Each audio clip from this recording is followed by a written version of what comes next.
I'm going to be teaching us how to make coconut oil by yourself at home from the scratch. So if you know a lover of coconut oil but you don't know how to make it, this video is for you.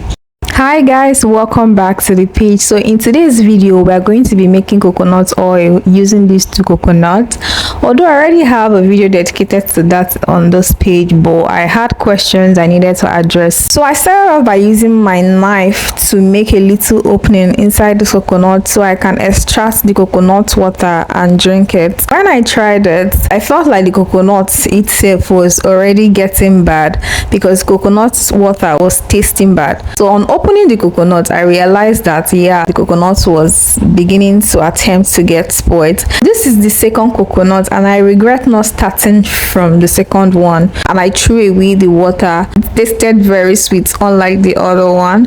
So after breaking my coconut, guys, I had to separate the coconut from the coconut shell. That is exactly what I am doing here, using my knife to separate the coconut from my coconut shell. After separating the coconut, I had to wash it to make it clean at least, because I make use of my coconut oil to fry my egg, to cook, and that is what I use on my body. I mix it together with shea butter as cream for my body, and this is what I've been using for 5 to 6 years now, and it's very good for my skin. So after doing that, the next thing I went ahead to do is to grate this coconut, and in order to grate it, I decided to make use of my hand grater. One of the questions I got from my other video was, can you use your blender? Can you take it to industrial machine to grind? The answer is yes. You can actually blend your coconut using your blender. You can take it to the machine to grind. Any means you can actually use to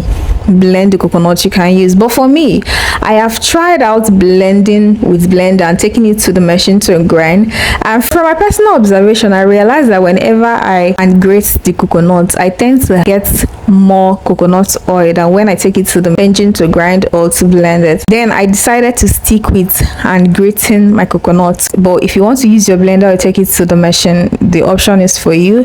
Out of those coconuts I broke, guys, that one from the plate is the only one I ate out of it. I tried. You guys need to clap for me in the comment section. After grating your coconut or blending your coconut, that is where the actual work of making your coconut oil starts. I had to turn the grinded coconut into my rubber where I'm going to be washing it, and this is me just trying to ensure that I get all the coconut from this hand grinder and from the plate where I grated it, because I don't want to waste or miss any of the coconut, any chance of getting coconut oil. So you guys, the next thing I did was to pour in water into the grated coconut, and this is me massaging and washing it to ensure that I get all of the coconut milk from it.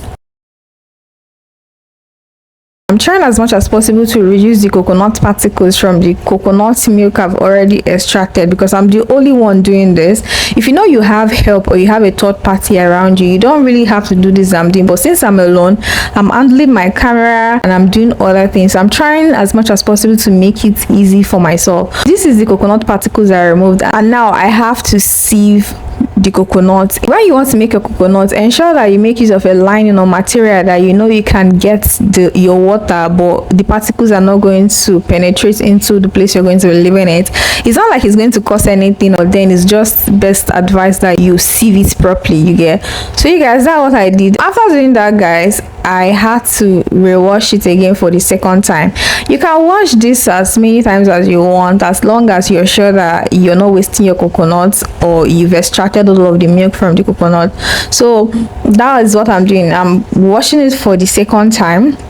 And how I usually know that okay, there's no milk again is, as I'm washing for the second time, I will always put the coconut particles into my mouth to see if it's still having the taste. And when I notice that there is no sweet taste, I just know that there's no milk in it again. And I went ahead to do the exact thing I did the first time, and you guys, you can see that my pot is filled, but I went off camera to actually find a way to fill up the coconut milk because I can't waste it. I would have loved to use the black rubber I actually use in washing the coconut, but then I prefer making use of iron or stainless to store the milk, because you guys know how rubber works now. The oil will get stained on the bucket and it's not everything you can get. So I just decided to make use of my biggest pot, guys. that is the coconut milk I extracted, and that is the particles I had to throw away. I left that for 24 hours. The next day, you guys, look at it. Look at the fermented coconuts. These things I have here is the coconut oil. This is what you call the extra virgin coconut oil because it has not yet undergone heat. So this over here, you can actually carefully separate this and put it in a container and store in your fridge. You mustn't necessarily also leave it for 24 hours before you proceed. If you have a refrigerator, you can keep this in your refrigerator and always check. Once you see that the coconut are separated from the water, you do this step that I'm currently doing. So I left my own for 24 hours. The next day I started separating it. So this is the fermented coconuts that I'm taking out. These white particles you're seeing that I'm using spoon to take out is the coconut oil in its natural state. Extra virgin coconut oil. It has not undergone any heat, but you can still use it like this. For me, I always want my own to undergo heat, so I'm going to cook it later after separating it. You guys, the process of separating this thing, it usually takes time, but you just have to be patient and try as much as possible to ensure that you get all of your milk out of the water. You guys, I had to fast forward because I don't like to waste people's time, and this is me just showing you guys that yeah, this is actually the oil. So I had to try it on my body to show you guys that yeah, this is what I'm talking about. You can see the glow. So yeah, I went ahead to remove all of the fermented coconut from the water. You guys, there's no way you're going to do it without actually not taking water. But from my other video too, you guys were asking me what I'll do the water after that. You guys, I usually do not use the water for anything, but you can actually use it to make your coconut rice. And this here is what I got from the water. I've placed it on fire, you guys, and this is it. Cooking is going to change gradually. You just have to be patient. And this is the oil, you guys. Thank you so much for watching this video. If you know you enjoyed this, please give it a thumbs up, share, and leave a comment for me in the comment section. Thank you so much for always watching my video. Please follow this page if you're not yet following, and I'll see you guys in my next video. Thank you so much. I love you guys, and bye.